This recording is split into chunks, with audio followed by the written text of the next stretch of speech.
Bismillahirrahmanirrahim. Assalamualaikum warahmatullahi wabarakatuh.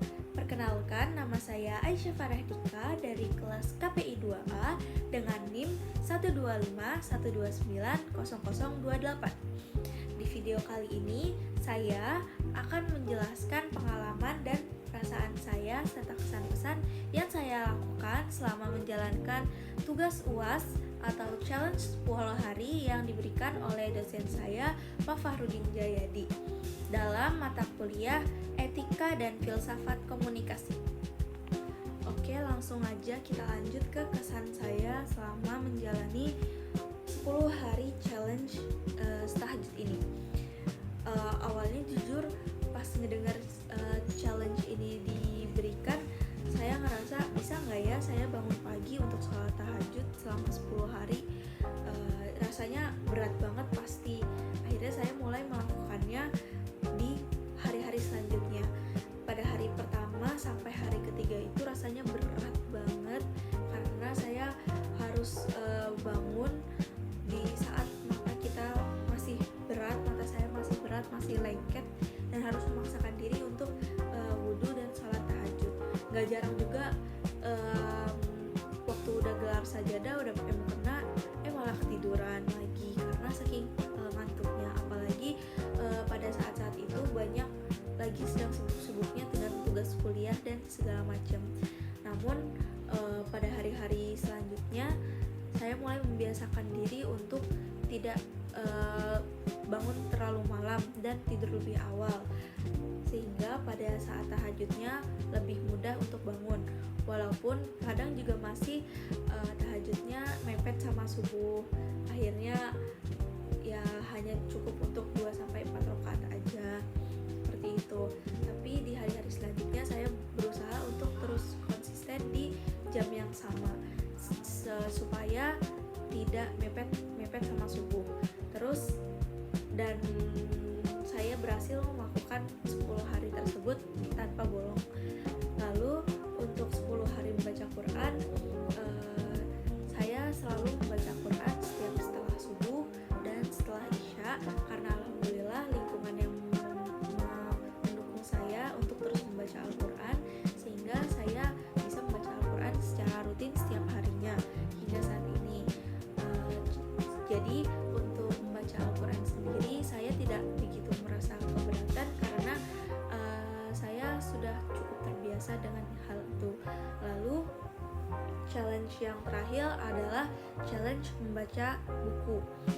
10 hari terakhir challenge membaca buku ini cukup sulit untuk saya karena walaupun saya suka membaca, namun dengan kesibukan kuliah ini meluangkan waktu itu cukup sulit.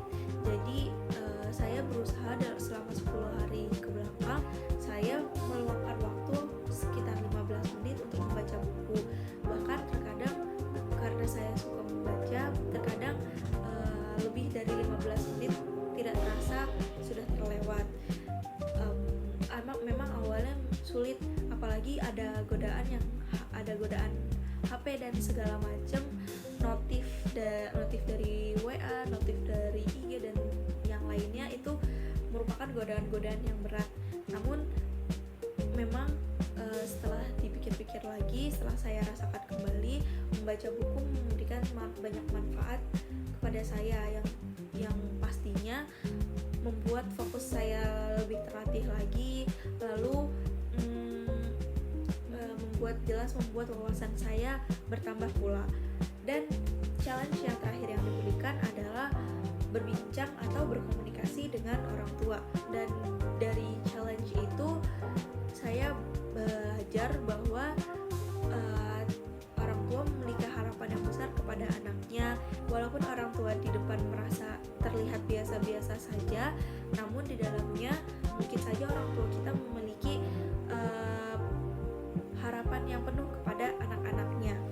Jujur saat bertanya kepada orang tua rasanya cukup berat, seperti saat saya ingin berbicara sesuatu rasanya tenggorokan saya tercekat, campur aduk antara sedih dan takut, bersyukur, ya semuanya jadi satu. Namun saya berhasil melakukannya.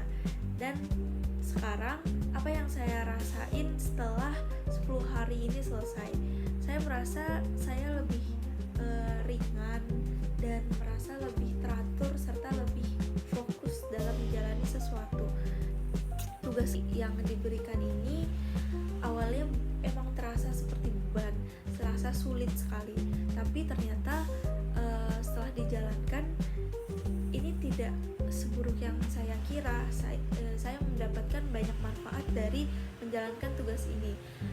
Tugas ini mungkin sebuah tamparan sekaligus hadiah terbaik buat diri saya untuk jadi pribadi yang lebih baik.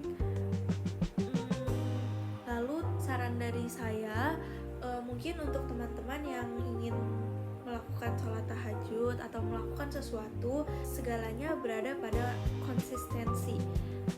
Jika Anda ingin melakukan sesuatu, maka konsisten dulu. Tidak harus langsung banyak, namun bisa dicicil dengan sedikit-sedikit. Seperti saya yang awalnya mungkin hanya tahajud 2 rakaat tiap harinya, namun setiap hari saya membiasakan hal tersebut, dan jika sudah terbiasa baru ditambah menjadi 4, 6 dan selanjutnya seperti itu. Mungkin sekian sedikit kisah dari saya.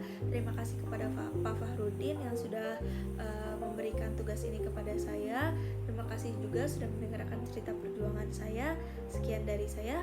Wassalamualaikum warahmatullahi wabarakatuh.